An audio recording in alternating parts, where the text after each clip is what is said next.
Hi everyone, Chris here from Ben's Kitchen. Today we're going to be making date scones. So I'm going to take the camera off me and put it down onto what I'm doing so that you can follow along, and I'll email the recipe. Okay, just let me turn this down.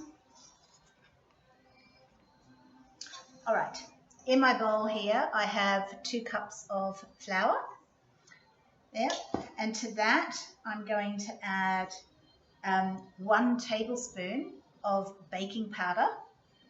Pop that in, and then I have half a teaspoon of baking soda.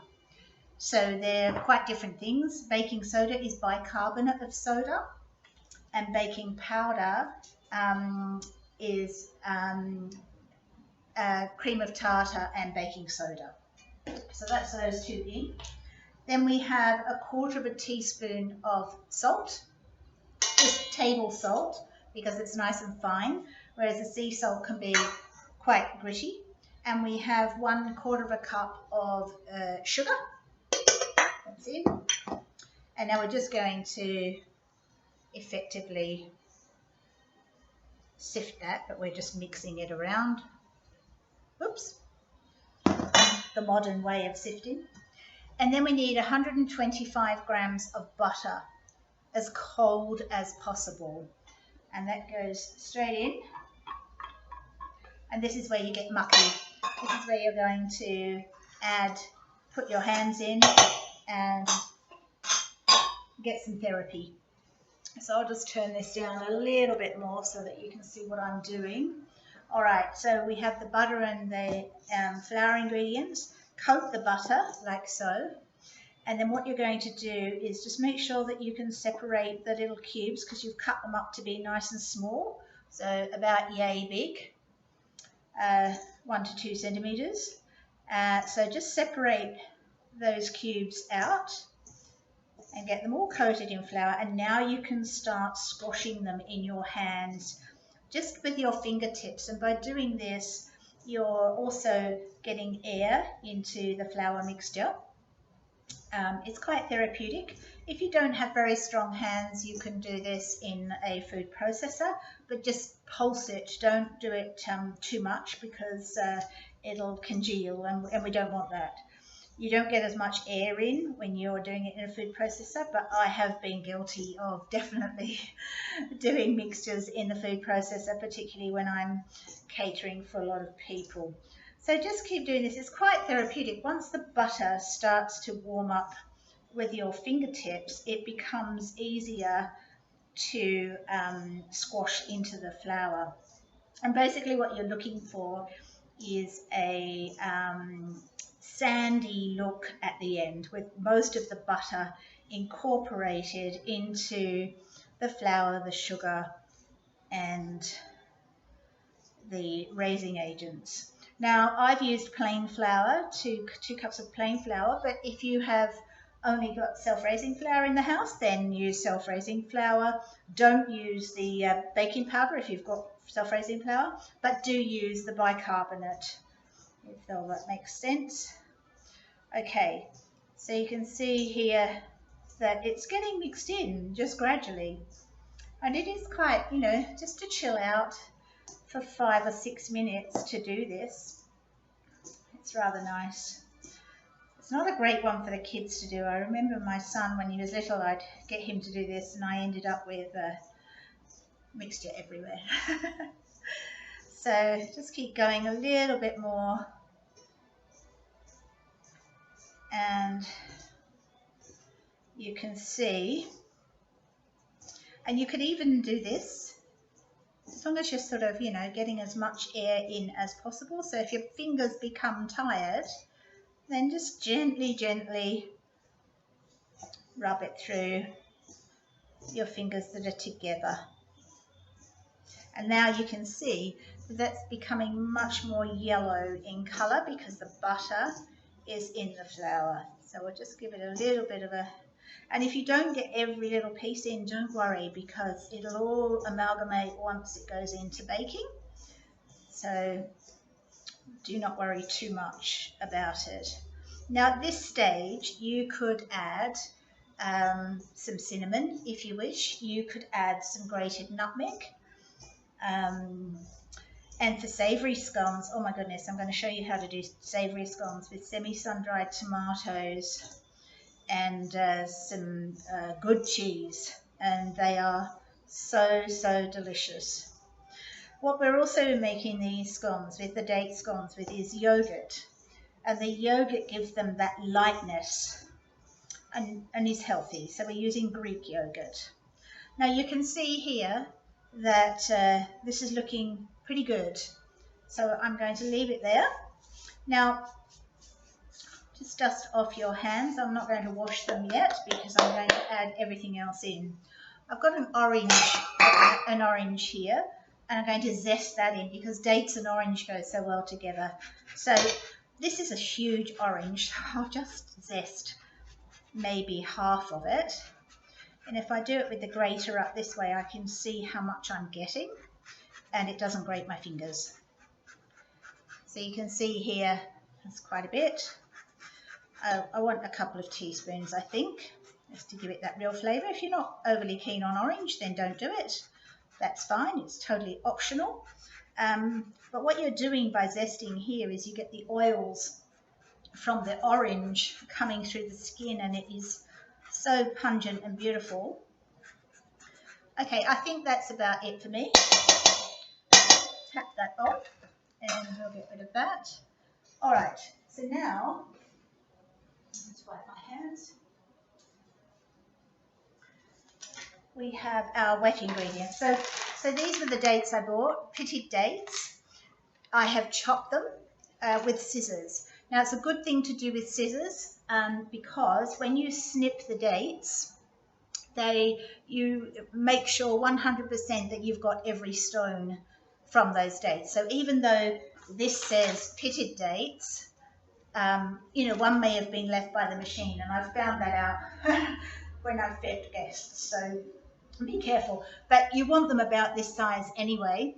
So I would always cut them up with scissors. So each date you're cutting into about 3, and we've got a cup of dates, which is roughly 200 grams maybe. Okay, and what I'm doing here now is folding them through the flour so that they stop sticking together. And these dates are quite sticky today. Sometimes they're really dry, but sometimes they are quite sticky. Okay, so just coat them in the mixture like so, and then cut off the excess flour. So as I said, you could add some cinnamon now if you wish, or you could grate in some nutmeg. I might grate in a bit of nutmeg. So just on a fine grater.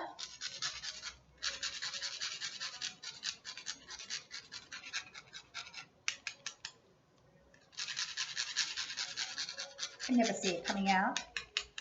Okay. So there's some nutmeg, and now we're going to add our wet ingredients.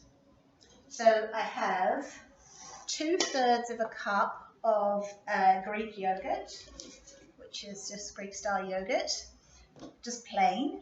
2/3 of a cup, about 160 grams. And I also have some vanilla extract. So you need about a teaspoon. And vanilla extract, as you can see, is quite thick. I'm almost at the end of my bottle, but I'll put the lid on and turn it upside down, and I'm sure I'll get another ½ teaspoon out of that later on. So I'll just put that lid on and do that. And now I will add the yogurt to the mixture.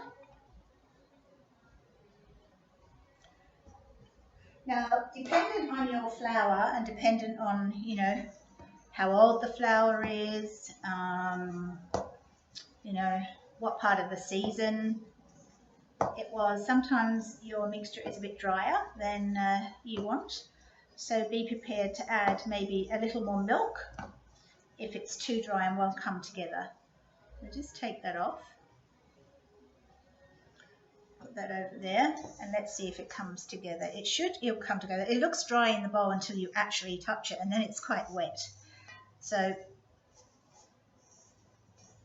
keep massaging that to come together. And you can just see the bits of orange zest through there, which is lovely, and I can smell it. All right, so now at this stage, I'm actually ready to tip it out onto my clean bench. So make sure you get everything out of the bowl. Get rid of this. And now we're just going to bring it together.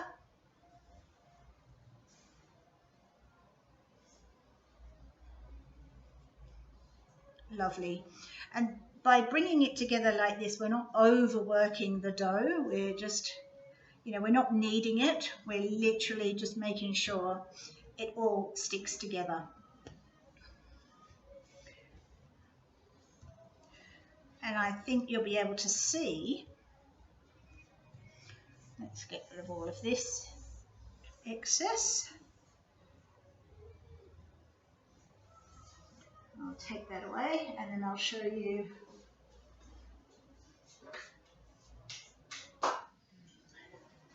here. I have some extra flour, so I'm just going to dust the bench with the flour and then form it round.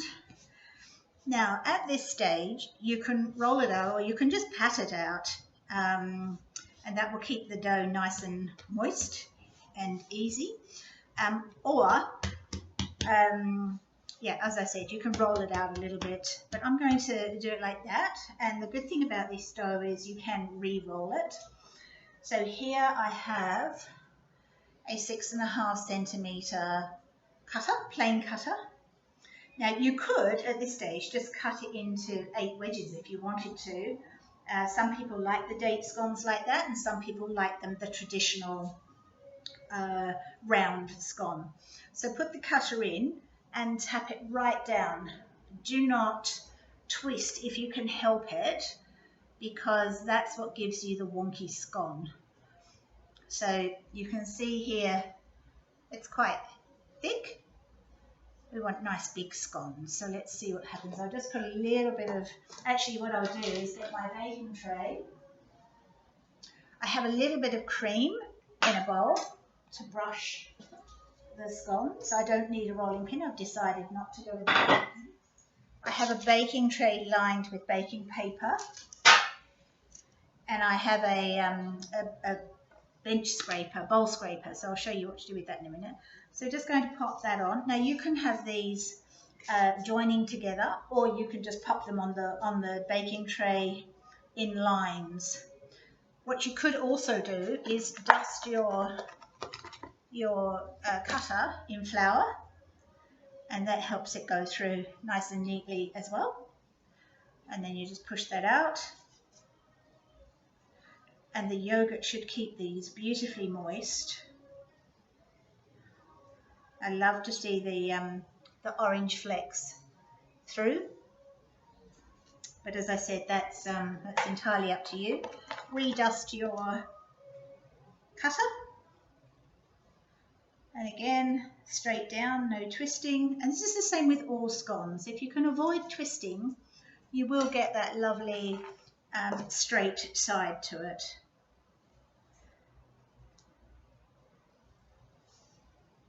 And now at this stage, I can't get another circle out, so I'm just going to bring that together. And because we haven't overworked it in the first place, this is good to go. So just bring it back together, flour your cutter and go down, lift up, oops, on there. 6 to 8 scones, but as I said, you can cut them into wedges if you like, and know that you're actually going to get 8 scones, but you will get 8 scones out of this. So just lift that up, and now the last one.